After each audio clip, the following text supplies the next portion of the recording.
The sound of metal snapping echoed across the battlefield like a death sentence. Sergeant Elena Vasquez stared down at the broken rifle in her hands, its firing pin shattered beyond repair. Around her, enemy forces advanced through the smoke and chaos, their weapons blazing. Her squad looked to her with eyes full of fear and doubt. In that moment, everyone believed the same thing. Without a working rifle, a soldier was as good as dead. But Elena had survived too much to let a broken weapon define her fate.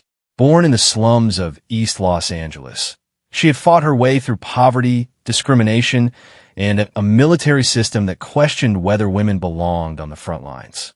Now, deep in enemy territory with her unit surrounded and her primary weapon destroyed, she was about to prove that victory doesn't always come from the barrel of a gun. What happened next would become military legend, a story of improvisation, courage, and the unbreakable spirit of a soldier who refused to surrender. This is the true account of how one woman turned her greatest disadvantage into an impossible victory, changing the course of a battle that military strategists said could never be won. Elena Vasquez learned about fighting long before she ever held a military rifle.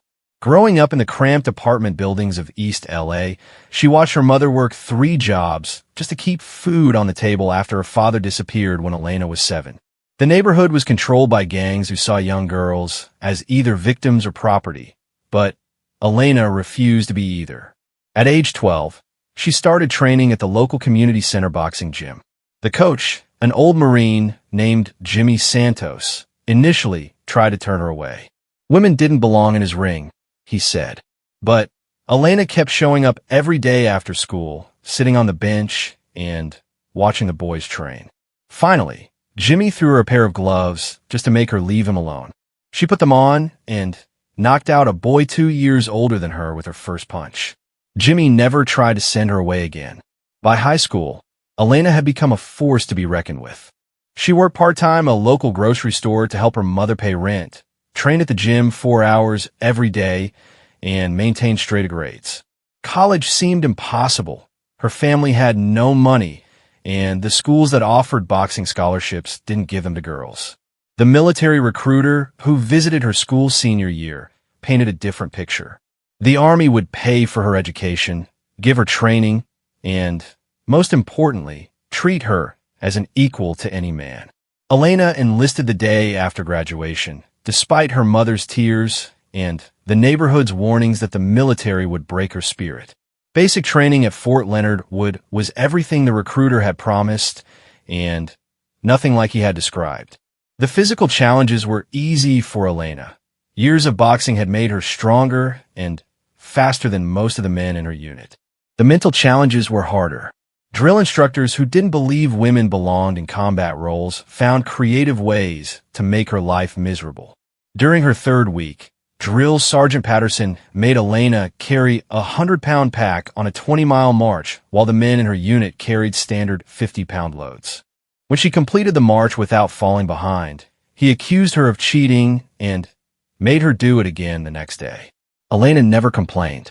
She had learned in the boxing gym that the only way to earn respect was to prove you could take whatever they threw at you and keep standing. Her marksmanship scores were among the highest in her training company. Elena had natural aim and the steady hands of a boxer who had learned to control every muscle in her body. She could put 10 rounds through the same hole at 300 yards with an M16. Her instructors grudgingly admitted she was one of the best shooters they had ever trained, but they still questioned whether she had the mental toughness for real combat. The answer came during a field training exercise in her final weeks of basic training. Elena's squad was conducting a night patrol when they were ambushed by opposing forces using blank ammunition and laser targeting systems. In the chaos and confusion, their squad leader was killed by enemy fire, leaving Elena as the senior soldier remaining. The other members of her squad, all men who had initially resented taking orders from a woman, looked to her for leadership. Elena quickly assessed the situation. They were pinned down in a small depression with enemy forces holding higher ground on 3 sides. The traditional military response would be to call for backup and wait for extraction. But Elena saw an opportunity that her training had missed. The enemy was focused on the obvious escape route to the south. If her squad could move north through what appeared to be impassable terrain, they could flank the ambush and turn the tables. She led her team through a creek bed filled with thorny undergrowth, crawling on their bellies for half a mile in complete darkness. The plan worked perfectly. Elena's squad emerged behind enemy lines and captured the opposing force commander, ending the exercise in decisive victory. The drill instructors were forced to admit that the little girl from East LA might actually have what it took to be a real soldier. After basic training, Elena was assigned to advanced infantry training at Fort Benning. Here, she learned the technical skills that would make her deadly on a real battlefield: urban combat tactics, explosive handling, advanced marksmanship, and small unit leadership. She excelled in every area, but it was her ability to think creatively under pressure that set her apart from other soldiers. During one training scenario, Elena's unit was tasked with clearing a building held by enemy forces. Standard procedure called for explosive breaching followed by room-to-room clearing with overwhelming firepower. Elena studied the building layout and proposed an alternative. If they could access the building's ventilation system through the roof, they could insert gas grenades that would force the enemy out without destroying the building or risking civilian casualties. Her commanding officer initially rejected the plan as too complicated and risky. But when the standard assault resulted in heavy, simulated casualties and mission failure, Elena was given permission to try her approach. Her plan worked flawlessly, clearing the building with zero friendly casualties and minimal property damage. Word of the innovative young soldier began to spread through military intelligence circles. Elena's first real deployment came 18 months after enlisting. She was assigned to a forward operating base in Afghanistan's Helmand province, one of the most dangerous regions in the country.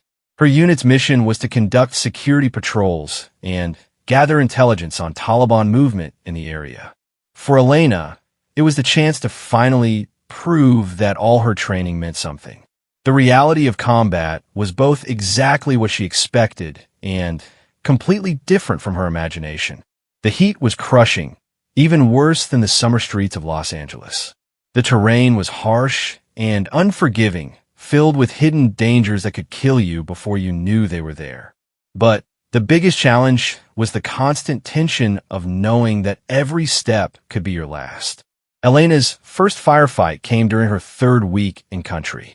Her patrol was moving through a small village when sniper fire erupted from a compound on the hill above them. The squad took cover behind a low stone wall while bullets cracked overhead. Elena's training took over immediately. She identified the sniper's position, calculated the range, and placed 3 precise shots into the window where muzzle flashes had revealed the enemy's location. The sniper fire stopped.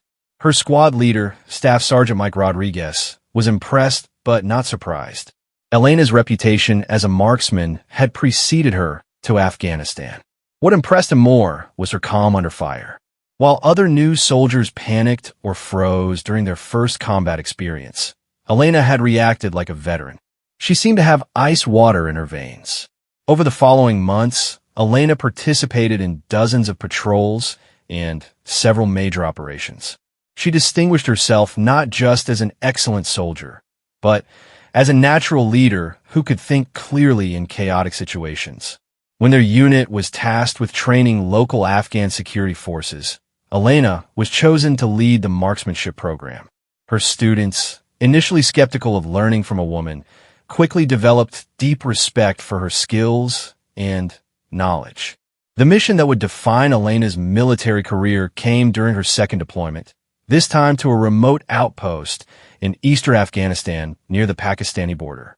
Intelligence reports indicated that a high-value Taliban commander was operating in the area, coordinating attacks against coalition forces throughout the region. Elena's unit was assigned to a joint operation with special forces to capture or eliminate the target. The operation was planned as a complex multi-phase assault involving helicopter insertion, coordinated ground attacks, and electronic surveillance. Elena's role was to provide sniper support from an overwatch position while assault teams moved on the target compound. Everything that could go wrong would go wrong, but Elena didn't know that yet. On the night before the mission, Elena cleaned and checked her rifle for the 20th time. The M24 sniper rifle was her most trusted companion, modified and adjusted to her exact specifications. She had put thousands of rounds through this weapon during training and combat operations. It had never failed her when she needed it most. She had no reason to believe that would change. The helicopter ride to the insertion point was routine. Elena and her spotter, Corporal Dave Chun, reviewed their target areas one final time as the aircraft flew low through mountain valleys to avoid radar detection. Their overwatch position was a rocky outcrop that provided clear sight lines to the target compound while offering good concealment and multiple escape routes if they were compromised. Elena set up her rifle as Dave established communications with the assault teams and command post. The night vision scope revealed the target compound clearly, a series of connected buildings surrounded by high walls, with guards visible at regular intervals. Everything appeared to be proceeding according to plan. The assault was scheduled to begin at 0300 hours.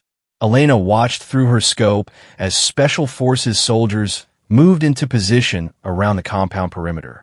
The timing had to be perfect. Her job was to eliminate sentries and provide cover for the assault teams as they breached the walls and cleared the buildings. At exactly 0300, Elena acquired her first target, a guard walking along the compound's east wall. She controlled her breathing, aligned the crosshairs, and squeezed the trigger. The rifle fired, but the shot went wide. Elena immediately worked the bolt to chamber another round, assuming she had simply missed in the darkness. She fired again. Another miss. Elena's heart rate spiked as she realized something was terribly wrong with her rifle. The weapon that had never failed her was suddenly, completely unreliable. She quickly examined the scope mounts and barrel, looking for obvious damage. Everything appeared normal, but her shots were going nowhere near their intended targets. Down at the compound, the assault teams were already breaching the walls. They were counting on Elena's covering fire to keep guards from organized resistance. Without accurate sniper support, the entire operation was in jeopardy. Elena made a split-second decision that would change everything. She abandoned her sniper position and began moving toward the compound with only her sidearm and whatever improvised weapons she could find along the way. Corporal Chun tried to stop her, but Elena was already gone, disappearing into the darkness like a ghost. She was about to prove that sometimes the most dangerous weapon a soldier can carry is an unbreakable will to win. Elena moved through the darkness like a predator stalking prey. Her years of training in urban environments had taught her how to navigate hostile territories silently. But this was different. She was alone, armed only with her sidearm and whatever she could improvise from her surroundings. The broken sniper rifle remained on the rocky outcrop with Corporal Chun, who was frantically trying to repair the weapon while maintaining radio communication with command. The compound ahead was erupting in chaos as Special Forces teams breached the outer walls. Automatic weapons fire echoed off the stone buildings, punctuated by the sharp crack of grenades and flashbangs. Elena could hear voices shouting in both English and Pashto as the battle intensified. Without her sniper support, the assault teams were taking heavier resistance than anticipated. Elena reached the outer perimeter and assessed the situation. The original plan called for her to eliminate guards from a distance, allowing assault teams to breach multiple entry points simultaneously. With that advantage gone, the enemy had been able to organize a defensive response. Taliban fighters had taken positions in the upper floors of the main building, creating a crossfire that was pinning down coalition forces. Through the gap blasted in the eastern wall, Elena could see two of her fellow soldiers trapped behind a disabled vehicle. Enemy fire from the building's second floor was keeping them pinned down, while other Taliban fighters moved to flank their position. In less than a minute, those soldiers would be overrun and killed. Elena made a decision that went against every rule of military engagement. Instead of retreating to a safe position and calling for backup, she sprinted toward the compound's western wall. This section appeared unguarded because it faced a steep cliff that made conventional assault impossible. Elena had noticed during her reconnaissance that a narrow drainage pipe ran under this wall, used to channel rainwater away from the building's foundations. She dropped to her belly and crawled through the pipe, emerging inside the compound near a storage building that housed fuel and supplies. The Taliban fighters were so focused on repelling the main assault that none of them noticed the lone figure moving through the shadows behind their defensive positions. Elena's first target was a fighter positioned on the roof of the storage building. He was armed with a rocket-propelled grenade launcher and preparing to fire at the disabled vehicle where her fellow soldiers were trapped. Elena climbed the building's exterior wall using a drainage pipe and window ledges, moving with the silent precision of a cat burglar. The Taliban fighter never knew what hit him. Elena's combat knife found his throat before he could cry out or alert his comrades. She quickly examined the RPG launcher, a weapon she had trained with but never used in actual combat. The device was simple enough: point and fire. Elena aimed at the building's second floor, where muzzle flashes revealed enemy positions, and pulled the trigger. The rocket struck the building's corner, collapsing a section of wall and eliminating 3 Taliban fighters who had been firing down at coalition forces. The explosion also created a cloud of dust and debris that temporarily obscured enemy vision, allowing the pinned soldiers to move to better positions. Elena didn't wait to admire her work. She was already moving to her next target, a machine gun position that had been set up in the main building's courtyard. 2 Taliban fighters were operating a Soviet-era Pecan machine gun that was sweeping the compound's entrance, preventing reinforcements from entering the battle.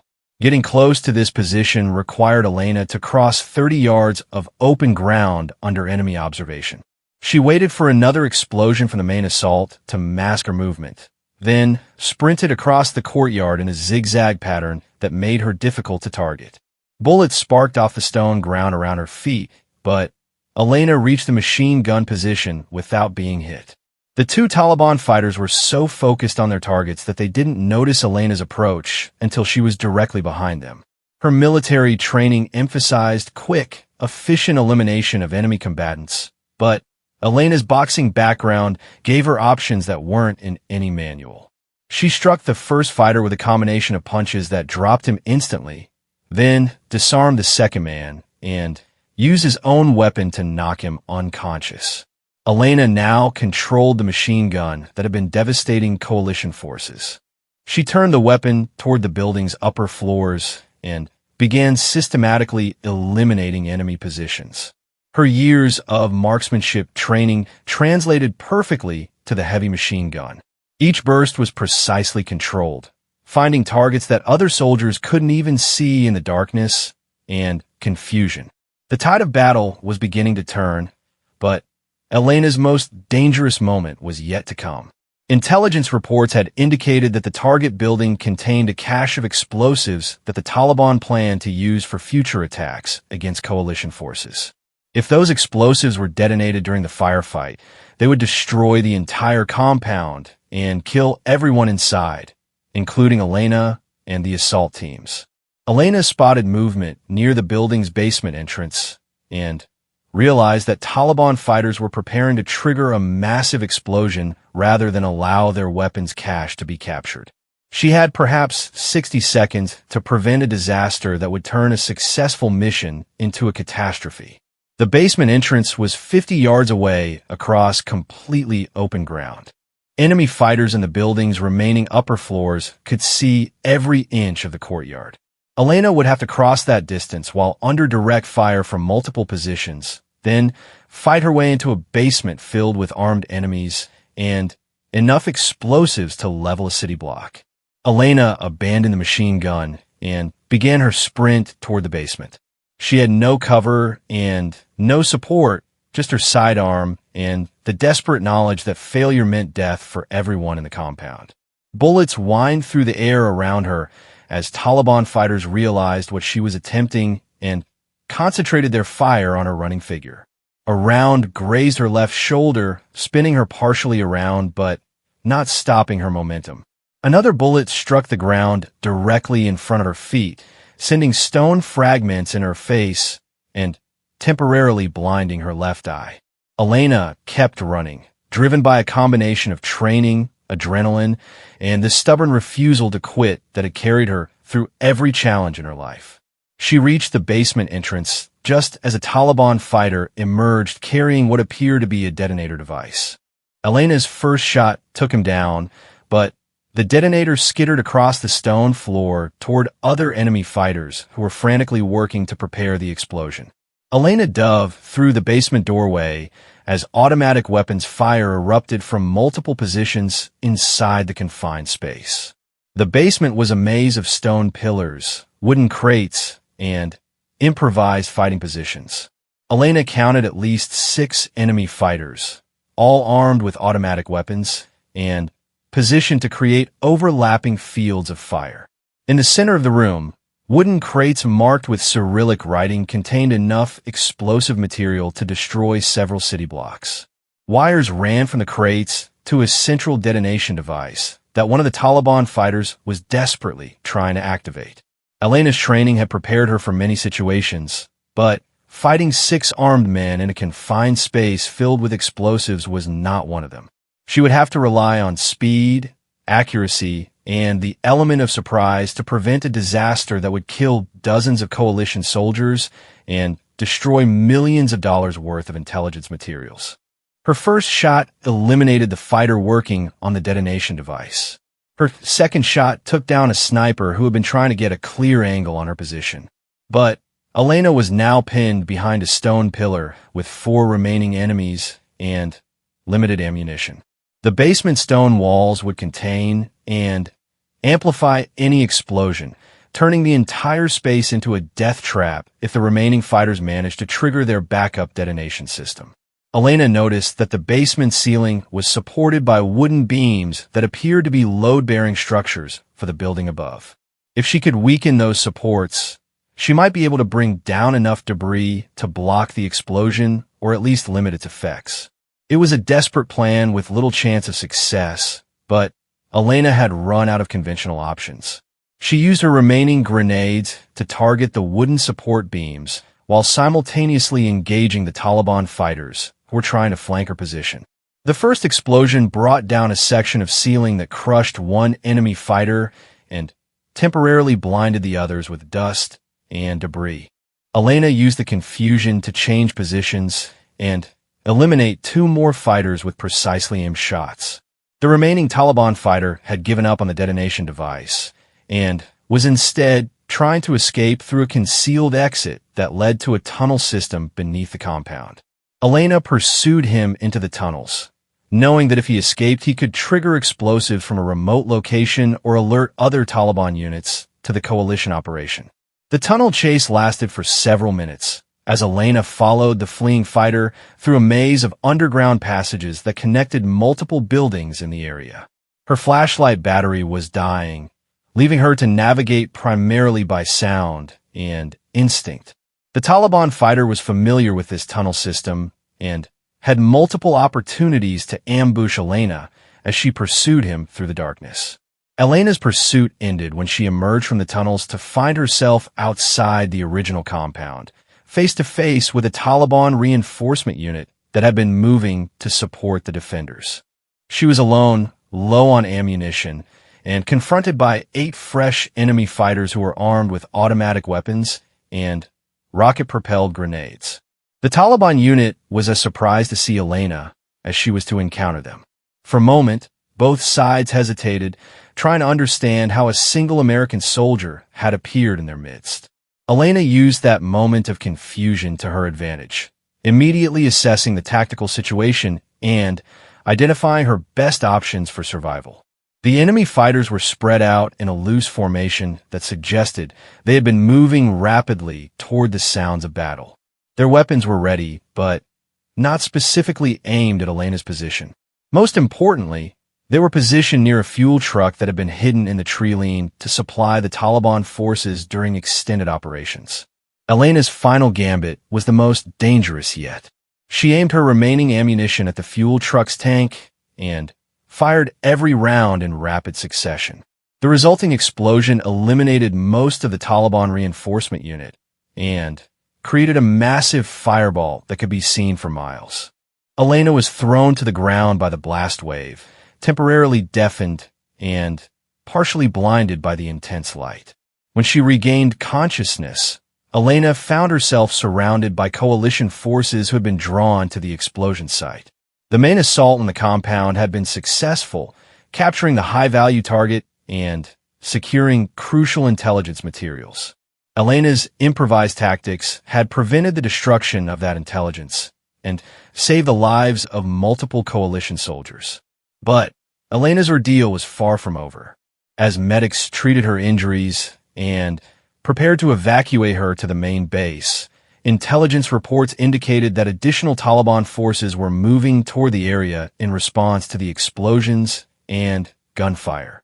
Elena's unit would have to fight their way out of enemy territory while carrying captured prisoners and sensitive materials that could not be abandoned. The extraction helicopters were supposed to arrive at dawn, but dawn came without the familiar sound of rotor blades.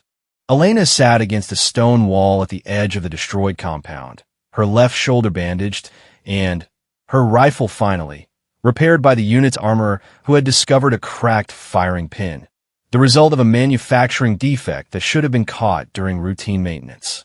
Staff Sergeant Rodriguez approached with bad news written across his face. Radio communication with base command had been spotty since the firefight, but the message was clear enough. Heavy weather and increased enemy activity had grounded all aircraft in the region. Elena's unit would have to extract on foot through 15 miles of hostile territory while carrying prisoners, sensitive intelligence materials, and their own wounded. Elena counted 12 soldiers in their extraction team, including herself. 2 were wounded badly enough to require assistance walking. They had 3 Taliban prisoners whose intelligence value made them too important to abandon. The captured documents and electronic equipment filled 4 heavy packs that would slow their movement significantly. Most critically, they had limited ammunition after the extended firefight and no way to resupply until they reached friendly forces. The route to safety led through mountain passes that were known to be used by Taliban smugglers and insurgent groups. Intelligence reports from the previous week had identified at least 3 enemy checkpoints along the most direct path. Alternative routes would add days to their journey through terrain that was even more dangerous and difficult to navigate. Elena studied the topographical map while Rodriguez planned their movement. Her experience growing up in Los Angeles had taught her to think like someone trying to avoid detection by hostile forces. Gang territories operated on similar principles to insurgent-controlled areas. There were safe routes and death traps, and survival depended on understanding which was which. She noticed that most of the known enemy positions were located along traditional travel routes, roads, established trails, and valley floors that offered easy movement for vehicles and large groups. Elena proposed an alternative that would take them along ridge lines and through areas that appeared impassable to conventional forces. It would be harder and slower, but it would also be unexpected. Rodriguez was skeptical. The route Elena suggested would require them to climb steep mountain faces while carrying full equipment loads and assisting wounded soldiers. They would be exposed to weather and altitude effects that could be as deadly as enemy fire. Most dangerously, if they encounter resistance on the ridge lines, they would have no cover and no escape routes. Elena argued that the conventional approach was guaranteed to result in contact with enemy forces. Their unit was too small and too heavily burdened to fight their way through multiple checkpoints. Their only advantage was that the enemy wouldn't expect coalition forces to attempt movement through terrain that was considered impassable. Surprise was their best weapon now that they were operating behind enemy lines with limited resources. The debate ended when their radio operator intercepted Taliban communications, indicating that multiple insurgent groups were moving to intercept the extraction team along all the traditional routes. Elena's unconventional path suddenly became their only option for avoiding a fight they couldn't win. The climb began before sunrise. Elena took point, using her experience with urban environments to identify handholds and safe passages on terrain that would have challenged experienced mountain climbers. The wounded soldiers were roped together and assisted by their teammates, but progress was agonizingly slow. Every step had to be carefully planned to avoid loose rocks that could cause fatal falls or create noise that would alert enemy patrols. By mid-morning, they had climbed nearly 3,000 feet above the valley floor. The view was spectacular and terrifying. They could see Taliban vehicles moving along the roads below, searching for the missing coalition team. Radio intercepts revealed increasing frustration among enemy commanders who couldn't understand how 12 American soldiers had simply vanished from an area they thought was completely controlled. Elena's navigation skills were being tested to their limits. The terrain at high altitude bore no resemblance to the detailed maps they carried. Weather patterns created fog and cloud cover that eliminated visibility for hours at a time. Without GPS signals, which were being jammed by enemy electronic warfare equipment, Elena had to rely on compass bearings and dead reckoning to maintain their course toward friendly territory. The first serious crisis came when they encountered a cliff face that was too steep to climb with their current equipment load. Elena scouted ahead and found a narrow ledge that might provide passage around the obstacle, but it was barely wide enough for a single person and crumbled dangerously where it crossed a waterfall. One slip would mean 1,000-foot fall onto jagged rocks below.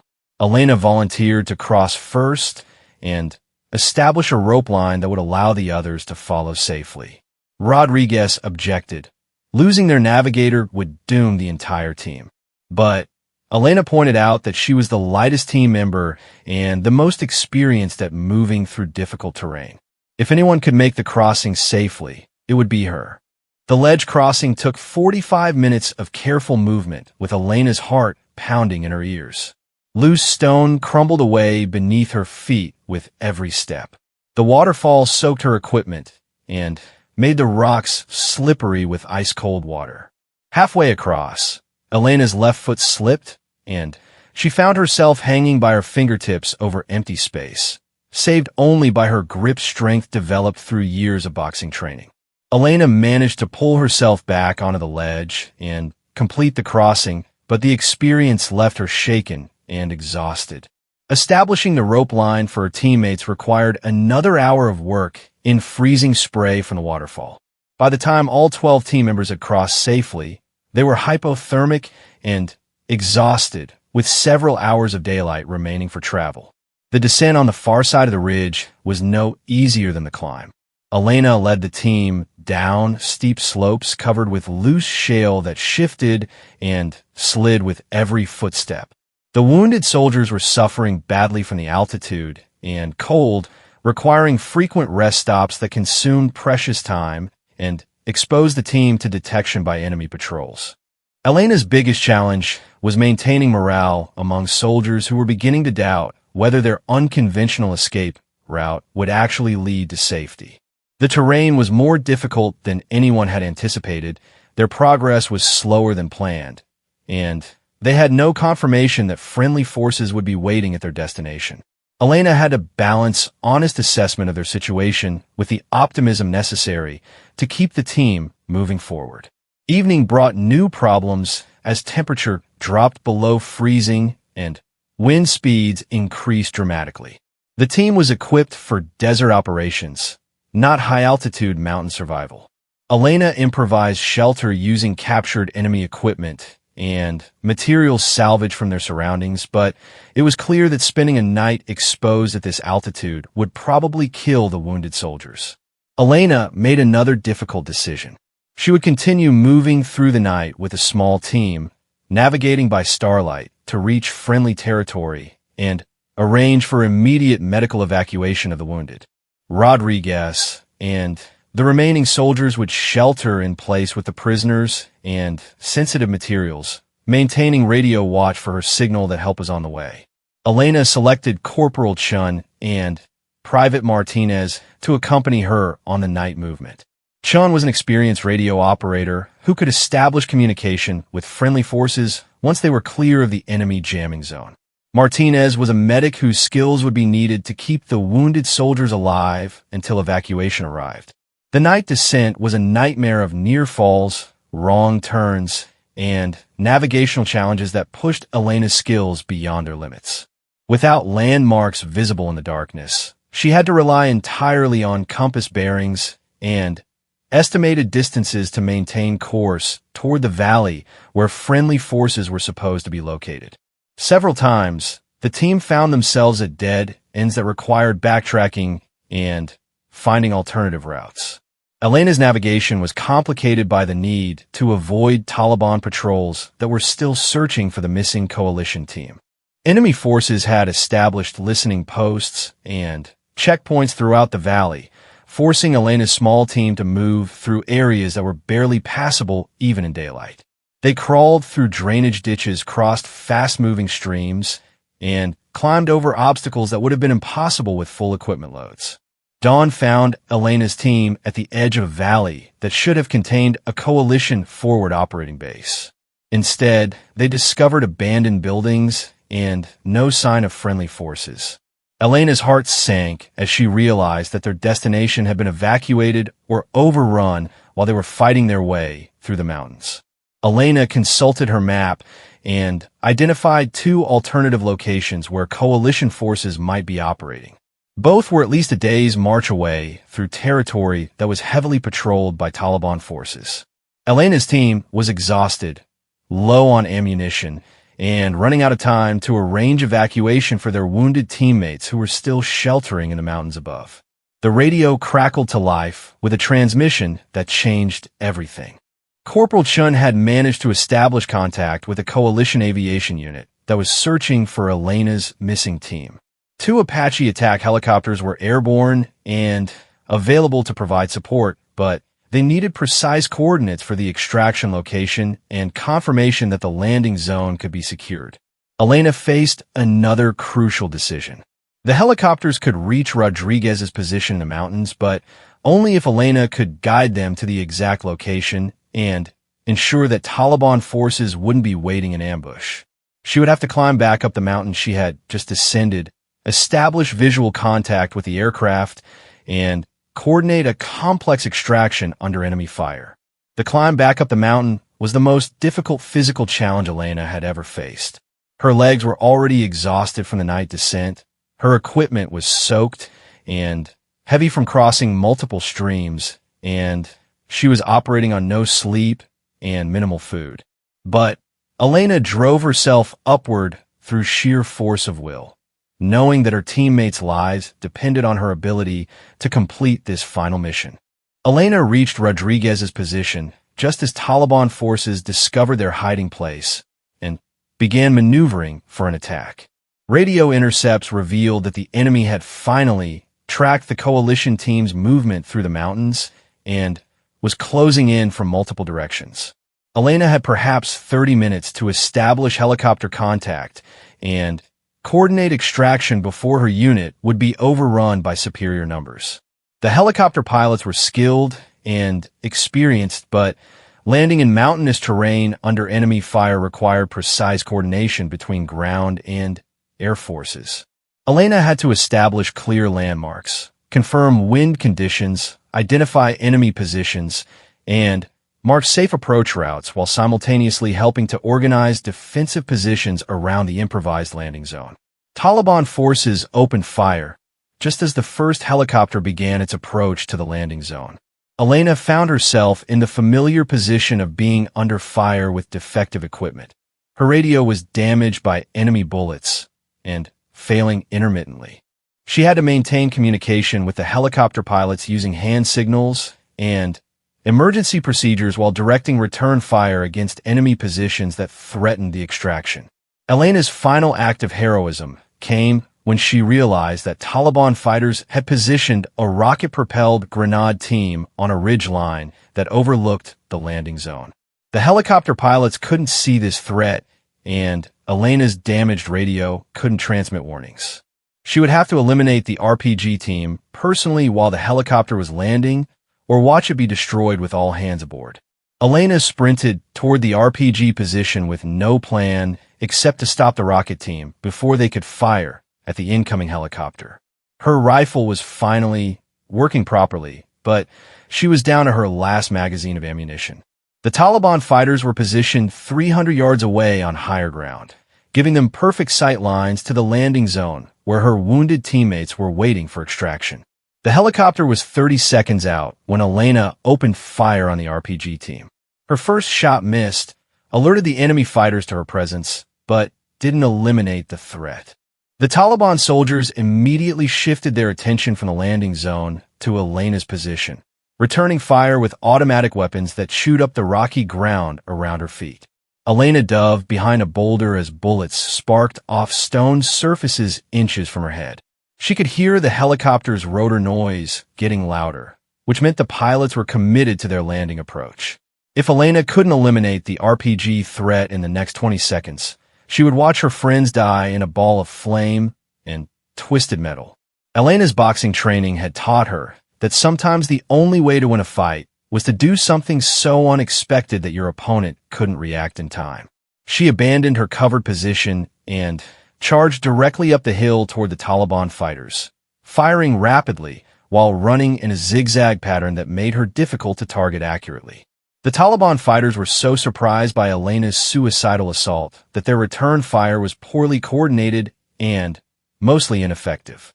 Elena reached their position just as the soldier with the RPG launcher was taking aim at the helicopter.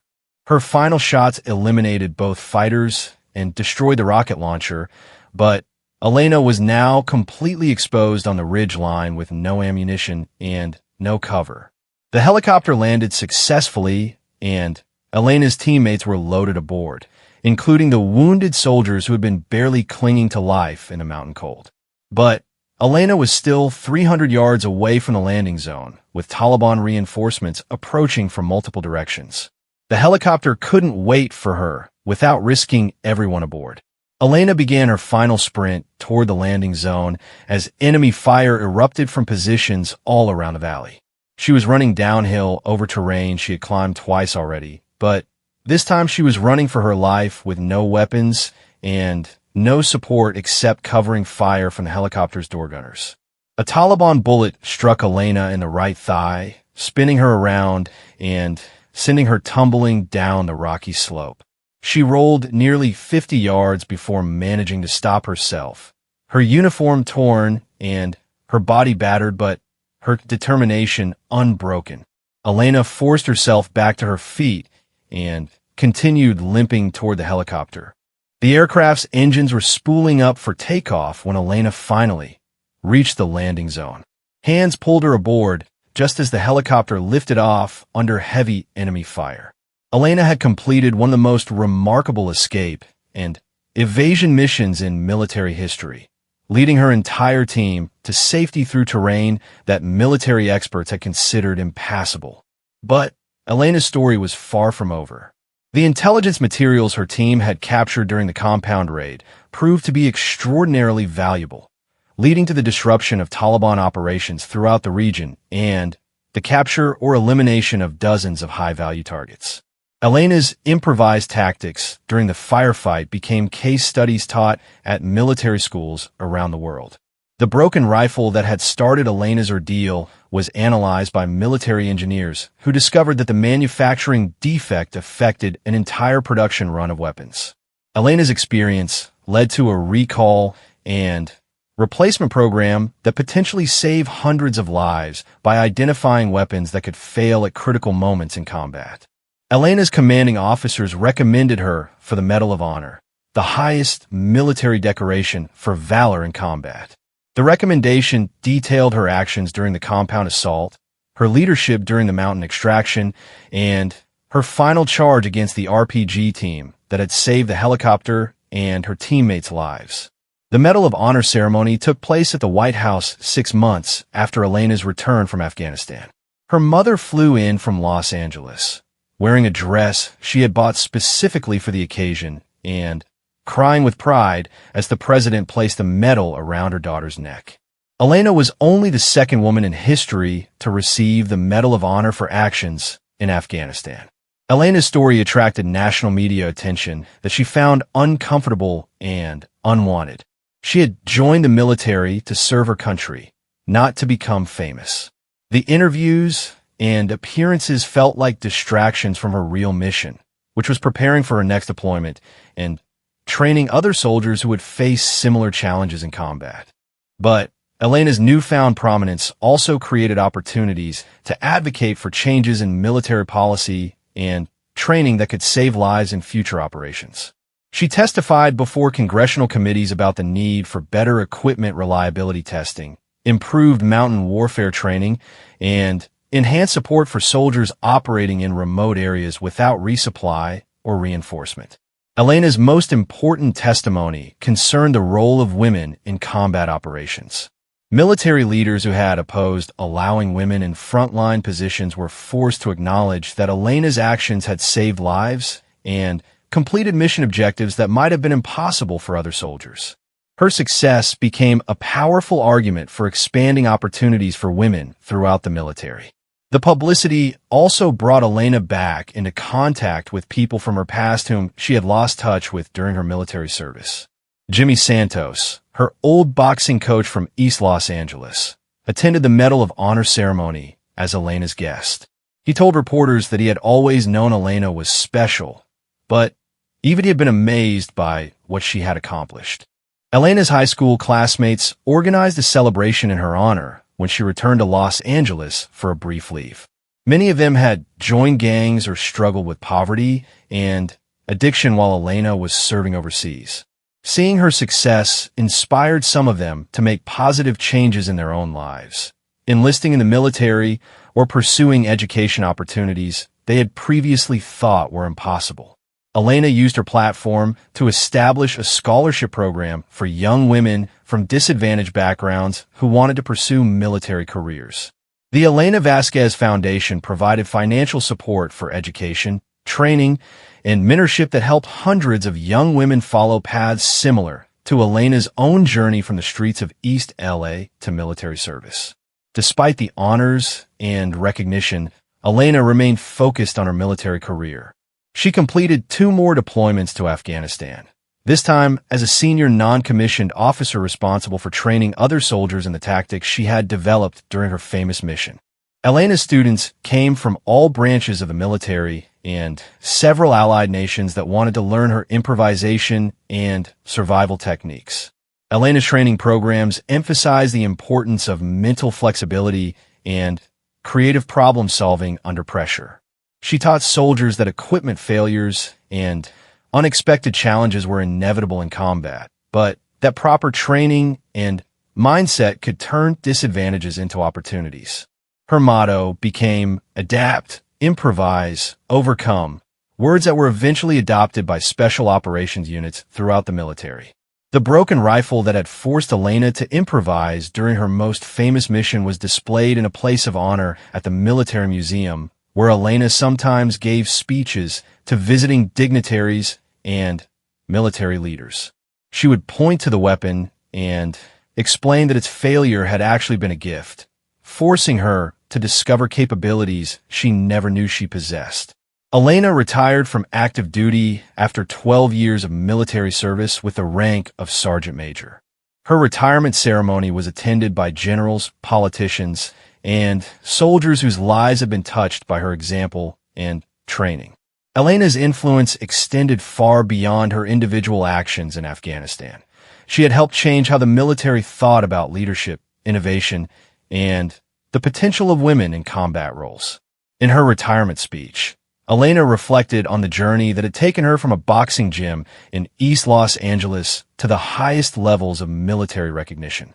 She credited her success to the people who had believed in her potential when others saw only limitations. Her mother, who had worked 3 jobs to support Elena's dreams, Jimmy Santos, who had given her the chance to prove herself in the boxing ring, and the soldiers who had trusted her leadership when everything went wrong in Afghanistan. Elena's post-military career focused on working with veterans organizations and continuing her advocacy for women in military service. She established training programs that helped transitioning veterans develop the same adaptability and problem-solving skills that had made her successful in combat. Elena believed that the ability to overcome obstacles and turn disadvantages into advantages was as valuable in civilian life as it had been on the battlefield. The woman who had once been told that she didn't belong in a boxing gym, then told that women couldn't succeed in combat roles, had proven that determination and skill could overcome any obstacle. Elena Vasquez had turned a broken rifle into a symbol of victory, demonstrating that sometimes the greatest limitations exist only in people's minds. But Elena's greatest challenge was yet to come.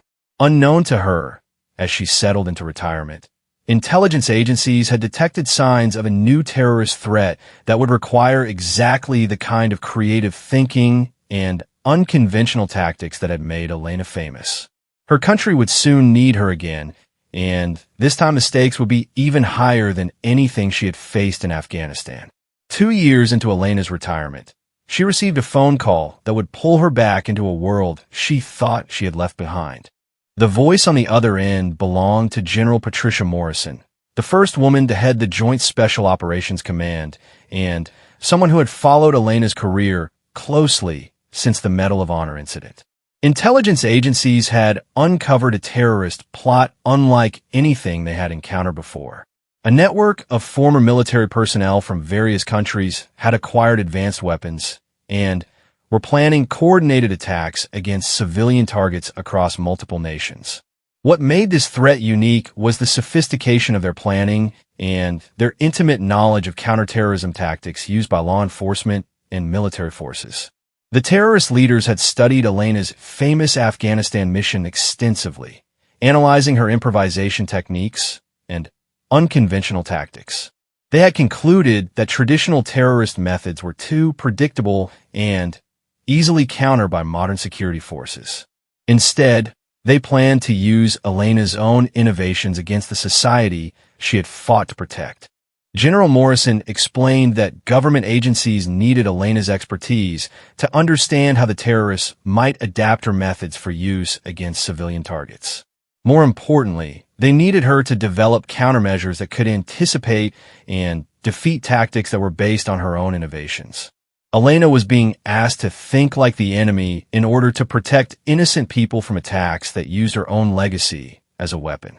Elena's first instinct was to refuse. She had served her country with distinction and earned the right to a peaceful retirement. The idea of her military innovations being perverted for terrorist purposes filled her with revulsion. But General Morrison pressed her with a harsh reality.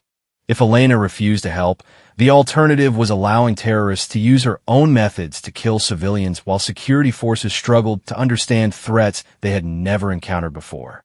Elena agreed to serve as a consultant to the Joint Task Force investigating the terrorist network. Her official role was to analyze intelligence reports and provide tactical assessments of potential threats. Unofficially, everyone understood that Elena's unique combination of creativity, combat experience, and strategic thinking made her the only person capable of anticipating what the terrorists might do next. The intelligence briefings revealed the scope of the threat Elena was facing. The terrorist network included former special operations soldiers from the United States, Britain, Russia, and Israel who had become disillusioned with their governments after completing multiple combat deployments. These were not amateur bombers or suicide attackers. They were professionally trained killers who understood modern security systems and had access to military-grade weapons and equipment. Elena studied the terrorist leaders' backgrounds and identified disturbing patterns in their thinking. They had taken her philosophy of turning disadvantages into advantages and twisted it into a justification for attacking innocent civilians. They claimed that their marginal status as veterans, ignored by society, gave them the right to strike back against the systems that had abandoned them after their military service ended. The first terrorist attack came 3 weeks after Elena joined the task force. A shopping mall in Phoenix was targeted using tactics that bore Elena's fingerprints: improvised weapons, unexpected approach routes, and the kind of creative problem-solving that Elena had pioneered in Afghanistan. 12 civilians died, and 37 were injured before police units could respond effectively to threats they didn't understand. Elena felt personally responsible for the Phoenix attack. Her innovations, developed to save American soldiers in combat, had been perverted into methods for killing innocent people in their own country. The guilt was overwhelming, but Elena channeled her emotions into determination to stop the terrorists before they could strike again. Analysis of the Phoenix attack revealed tactical signatures that only Elena could recognize. The terrorists had used service tunnels to approach their target, improvised explosive devices that were nearly impossible to detect, and withdrawal routes that exploited weaknesses in police response procedures. Elena realized that stopping these attacks would require her to anticipate not just what the terrorists might do, but how her own tactical thinking could be adapted for criminal purposes. Elena's recommendations led to immediate changes in security procedures at potential targets across the country. Shopping malls, schools, government buildings, and transportation hubs received new guidelines for protecting service areas, identifying unusual behavior patterns, and coordinating rapid response to unconventional threats. Elena's expertise was saving lives before the terrorists could strike again. But Elena knew that defensive measures alone wouldn't stop the attacks. The terrorist network was too sophisticated and too familiar with security procedures to be defeated by passive protection alone. Elena convinced General Morrison to approve an offensive operation designed to capture or eliminate the terrorist leaders before they could complete their planned wave of attacks. Elena's plan was characteristically unconventional. Instead of using traditional law enforcement or military approaches that the terrorists would expect and counter, Elena proposed to use their own tactics against them. She would lead a small team of specially trained agents in an operation that used improvisation, misdirection, and the element of surprise to capture terrorists who considered themselves experts in those same techniques. General Morrison was skeptical. Elena had no experience in law enforcement operations on American soil. The legal constraints on domestic operations were completely different from the military environment where Elena had developed her reputation. Most importantly, if Elena's operation failed, it could result in civilian casualties and political consequences that would destroy multiple careers and agencies. Elena argued that conventional approaches had already failed against these particular terrorists. The Phoenix attack had succeeded because law enforcement agencies couldn't anticipate threats that were based on military tactics adapted for civilian environments. Only someone who understood both worlds could develop effective countermeasures against enemies who had learned to think like Elena herself. The terrorist network's next target was identified through electronic surveillance as a major airport during the holiday travel season. Intelligence indicated that they planned to use service areas and maintenance tunnels to position explosive devices that would cause massive casualties and shut down air travel nationwide. Traditional security measures would be ineffective against attackers who had studied airport vulnerabilities from the perspective of trained soldiers. Elena's team consisted of 6 agents selected for their unconventional backgrounds and ability to think creatively under pressure. 2 were former military personnel who had served with special operations units. 2 were federal agents with extensive undercover experience. The final 2 were technical specialists who could defeat electronic security systems and communicate through encrypted channels that the terrorists couldn't monitor. Elena's operational plan required her team to infiltrate the airport using the same service areas and maintenance tunnels that the terrorists intended to exploit. They would position themselves to observe and intercept the attack while appearing to be airport employees conducting routine maintenance work. If everything went according to plan, the terrorists would walk into a trap without realizing that their own tactics had been turned against them. The operation began at midnight on the night before the planned attack. Elena's team entered the airport through a freight loading dock that surveillance had identified as a likely terrorist infiltration point. They were dressed as cleaning contractors and carried identification documents that would pass casual inspection but wouldn't survive detail verification. Elena led her team through service corridors that connected all areas of the airport, but were invisible to passengers and most employees. The layout was complex and confusing, designed more for functional access than navigation. Elena had to rely on building plans and her own sense of direction to guide the team to positions that would allow them to intercept the terrorists without alerting airport security or causing panic among civilian workers. The first terrorist team arrived at 3 a.m. through the exact route that Elena had anticipated. 3 men dressed as airport maintenance workers wheeled a cart of cleaning supplies that concealed sophisticated explosive devices through corridors that should have been secure, but were actually vulnerable to anyone with basic knowledge of building systems. Elena's team was watching from concealed positions as the terrorists began setting up their attack. Elena faced the same challenge that had confronted her in Afghanistan: how to neutralize armed enemies without causing collateral damage or alerting other threats to her presence.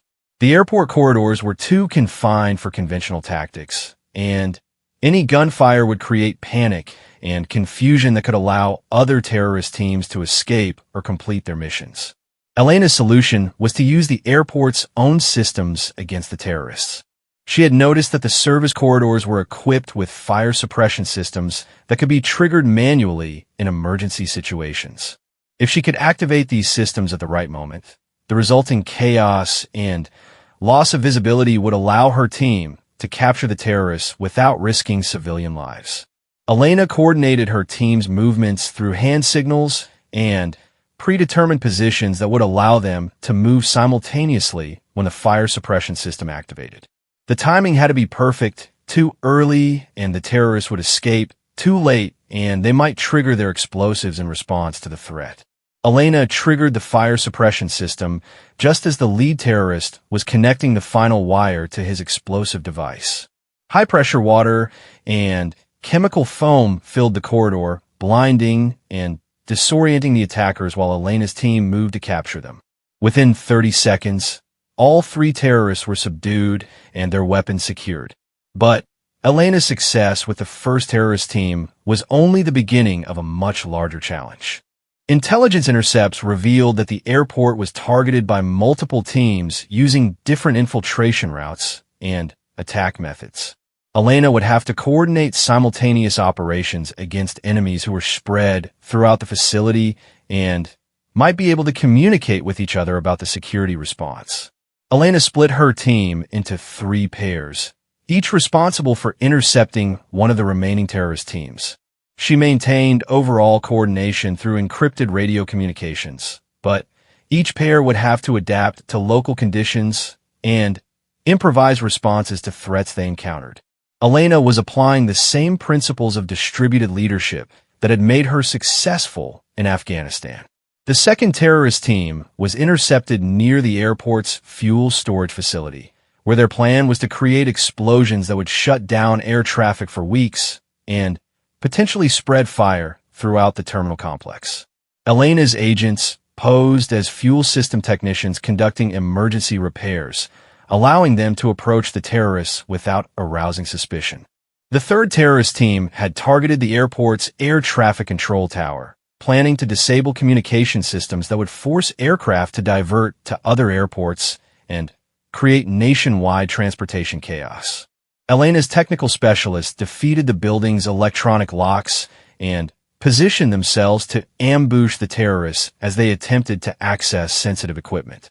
Elena personally led the operation against the most dangerous terrorist team, which had targeted the main terminal where thousands of passengers would begin arriving in a few hours. These attackers carried the most sophisticated weapons and explosives, and their leader was identified as the former Special Operations soldier who had studied Elena's Afghanistan mission most intensively. Elena's confrontation with this terrorist leader became a deadly game of tactics and counter-tactics between two people who understood each other's methods intimately. The terrorist had anticipated that Elena might be involved in the security response and had prepared countermeasures against the tactics that had made her famous. Elena had to improvise new approaches while fighting an enemy who knew her strengths and weaknesses. The battle through the terminal service areas lasted nearly an hour as Elena and the terrorist leader maneuvered for advantage in a maze of corridors, equipment rooms, and utility spaces. Both were expert marksmen. Both understood how to use terrain and concealment for tactical advantage, and both were willing to take enormous risks to achieve their objectives. Elena's victory came when she realized that her opponent's greatest strength was also his greatest weakness. His detailed study of her Afghanistan mission had taught him to anticipate her most successful tactics, but it had also made him predictable. Elena deliberately used a maneuver that the terrorist would recognize and counter, then exploited his response with a follow-up attack that he couldn't anticipate. The terrorist leader was captured alive, along with intelligence materials that led to the identification and arrest of terrorist cells in 4 other countries. Elena's airport operation was hailed as a masterpiece of counterterrorism tactics that had prevented attacks which could have killed hundreds of people and disrupted international transportation for months. But Elena's most important victory was personal. She had successfully confronted the dark mirror of her own tactics and proven that innovation and creativity could be used to protect innocent people as effectively as they had been used to threaten them. The guilt she had felt about the Phoenix attack was replaced by pride in her ability to defend the society she had sworn to protect. Elena returned to retirement with the satisfaction of knowing that she had completed her service to her country on her own terms. The broken rifle that had launched her career was joined in the military museum by artifacts from the airport operation, proof that Elena's legacy would always be measured by her protection of innocent life rather than her capacity for destruction. The woman who had grown up believing that she had to fight for everything she achieved had learned that sometimes the most important battles are fought to protect what others take for granted. Elena Vasquez had proven that true strength lies not in the weapons you carry, but in the principles you defend and the people you serve.